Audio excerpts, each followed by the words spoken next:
మంచిగా ఉంటాయి ఇవాళ. కవిత గొల్యం, కవిత గొల్యం.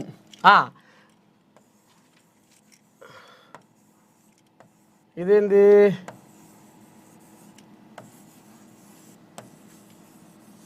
రేవంత్ బల్యం.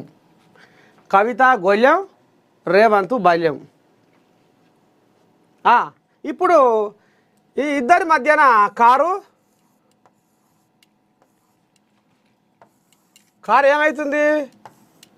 నలిగం బిలిగం. కెమెరా మంచిగా పెట్టి పిల్లగా. ఇవాళ మనము మహాపత్రికలో వచ్చిన ఈ భాగవతానికి మనం ఇవాళ పాఠాలు ఖచ్చితంగా చెప్పుకోవలసిందే. మరి ఏంది తాత? కవిత గొల్యం ఏంది, రేవంత్ బల్యం ఏంది, కారు నలిగం బిలిగం ఏంది? ఇగో ఇప్పుడు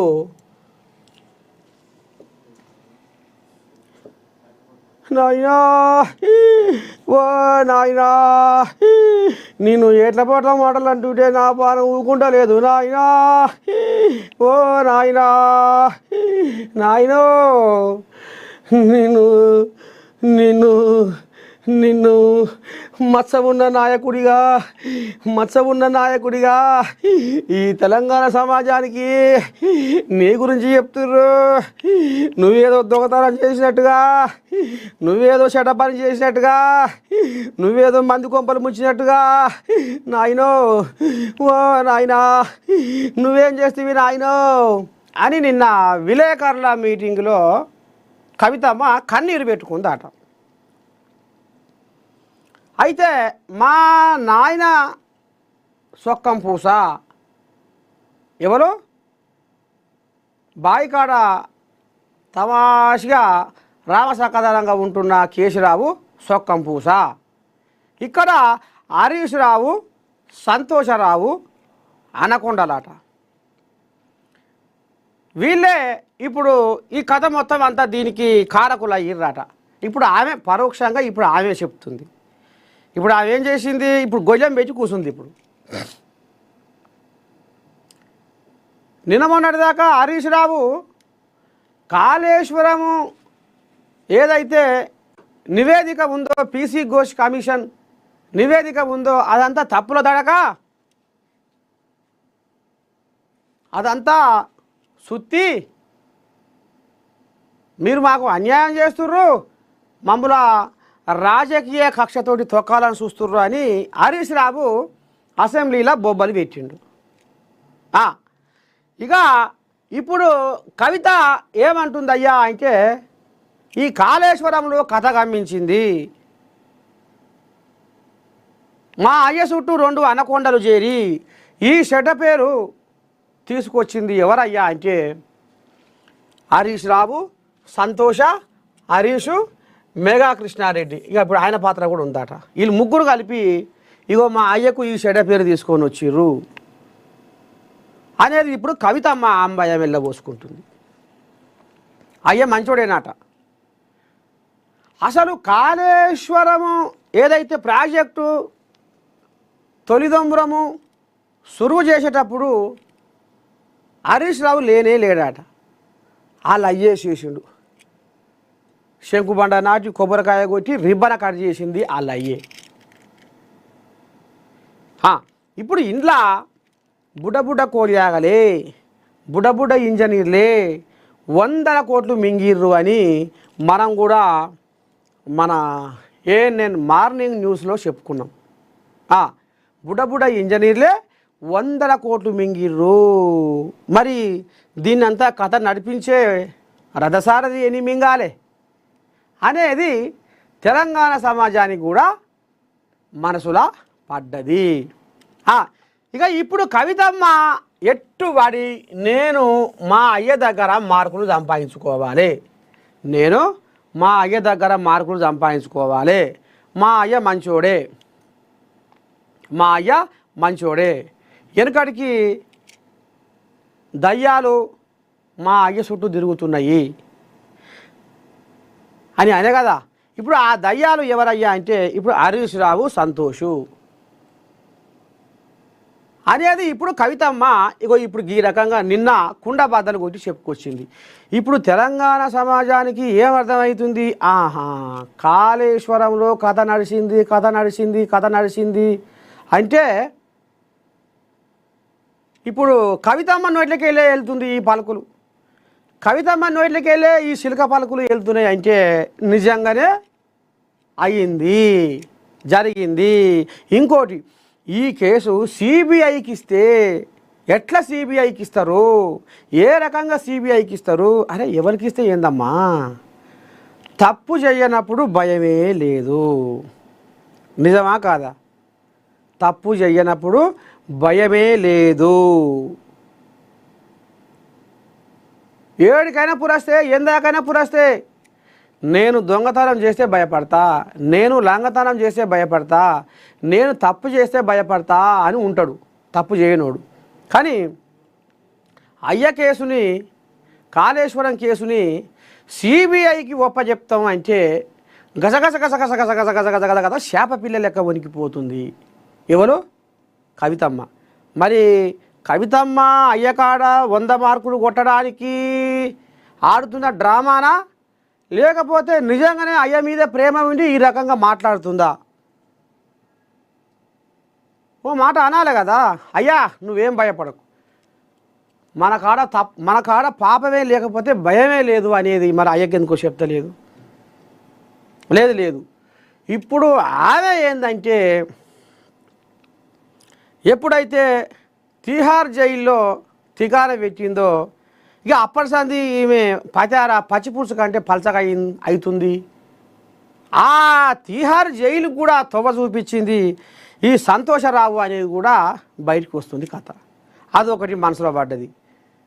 మరి అయ్యకు మందు గోళీలు వేస్తాడేమో సంతోషరావేనా, ఈయన ఎట్లా ఈ పీడ వదిలించుకోవాలి అనేది అదొకటి పడ్డది.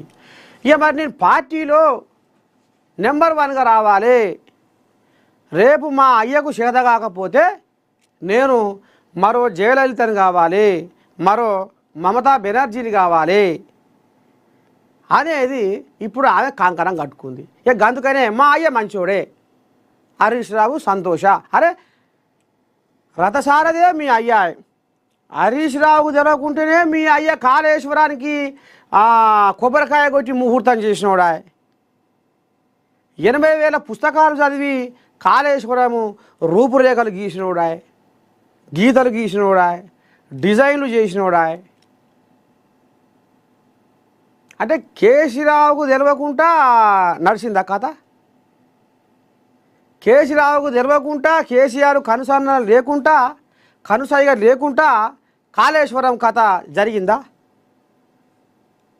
అంటే తెలంగాణ జనాలు కూడా ఆలోచనలో మునిగి తేలుతుర్రు. అసలు ఏం జరుగుతుంది, కవితమ్మ ఆరాటము దేనికోసము? ఇప్పుడు ఉద్యమం తీసుకుందాం. తెలంగాణ ఉద్యమంలో హరీష్ రావు లేకుండా కేసీరావు ఏనాడైనా ముందడిగేసిండా?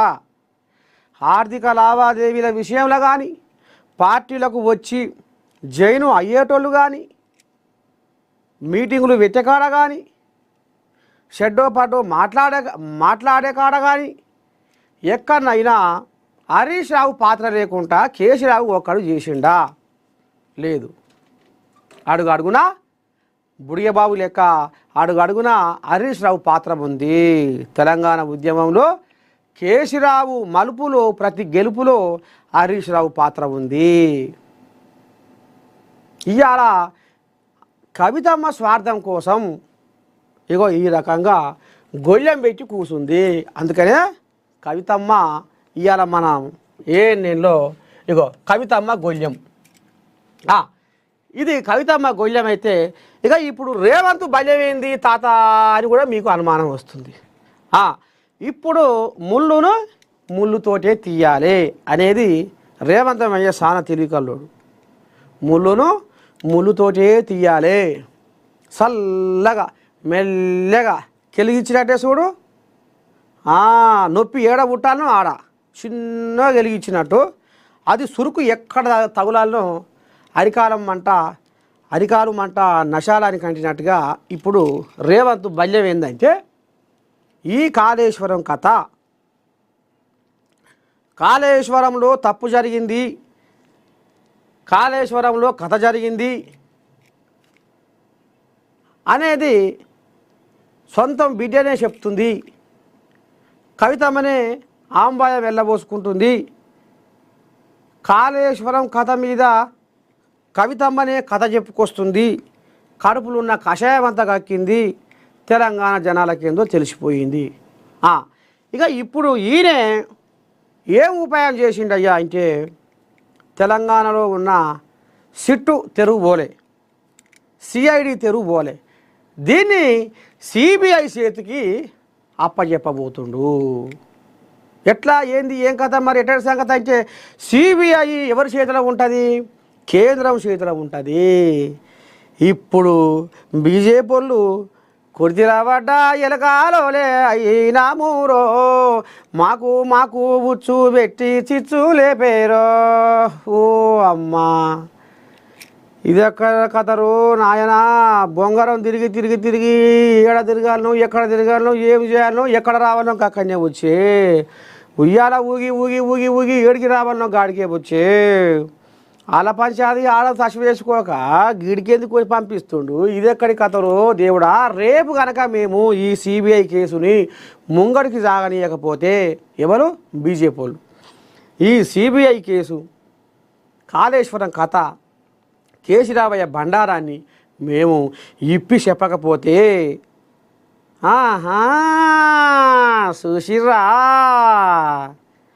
బీజేపీ వాళ్ళది బీఆర్ఎస్ వాళ్ళది ఎంత రామసక్కని దోస్తానవో అని రేవంతమయ్యా జన కరిజన రే జనకు జనకు జన రే బీఆర్ఎస్ బీజేపీ సోపతి చూడాలే అని డప్పు కొడతట్టుండు. ఎట్లా చెయ్యాలి, ఏం చెయ్యాలి అని ఇప్పుడు బీజేపీ కోల్యాగలు నెత్తికి చేతులు పెట్టే కాలం వచ్చింది. వెనుకడికి అమిత్ షా తెలంగాణ గడ్డ మీద అడుగుపెట్టి కాళేశ్వరం అనేది కేసీరావుకు ఏటీఎం, ఇంట్లో 1,00,000 కోట్ల దోపిడీ చేసిండు కేసీరావు అని స్వయాన కేంద్ర హోంశాఖ మంత్రి అమిత్ షా నెత్తి నోరు 2 కొట్టుకుంటా లబోదిబో అనుకుంటా లొట్టి మీద కాకి లెక్క మొత్తుకొని పోయిండు. ఇదంతా తెలంగాణ జనాలందరి మనసులల్లా నాటుకొని ఉన్నది. అమిత్ షా గిట్లానే, అమిత్ షా అన్నమాట నిజమేనా అనేది కథ నడిచింది. ఇప్పుడు సిబిఐ ఎంక్వైరీ ముంగడికి పోతుందా, లేకపోతే జోలపాట ఎన్నుకుంటా నడువ